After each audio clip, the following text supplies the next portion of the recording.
Creo, mamma mia.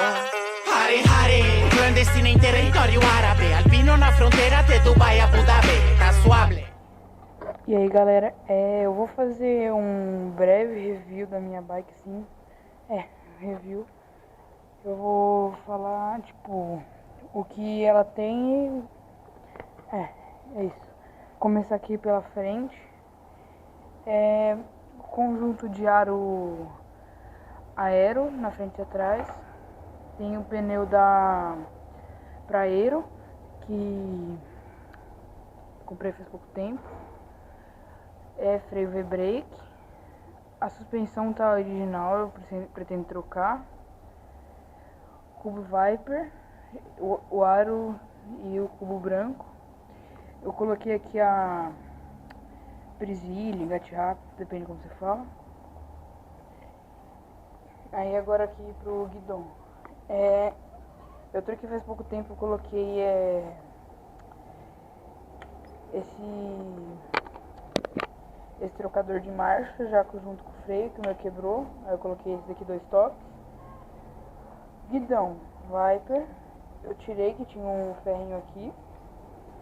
Mesinho, eu peguei uma usada. Aí o quadro. O quadro é o da bike, que é uma Caloi TRS.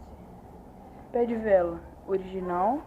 Troquei o pedal, peguei qualquer um aí, um de ferro, uma plataforma aí, que é bem melhor.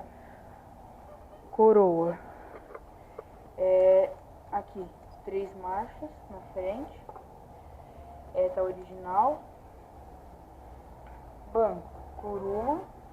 Eu achei bem confortável. Eu coloquei uma garupa faz pouco tempo. Pretendo soldar um raspão ainda. Freio V-brake também atrás. Tudo a mesma coisa.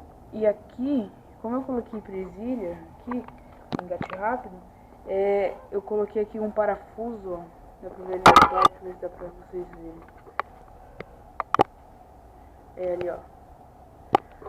Aí, é isso. Faz pouco tempo eu troquei agora esqueci o nome.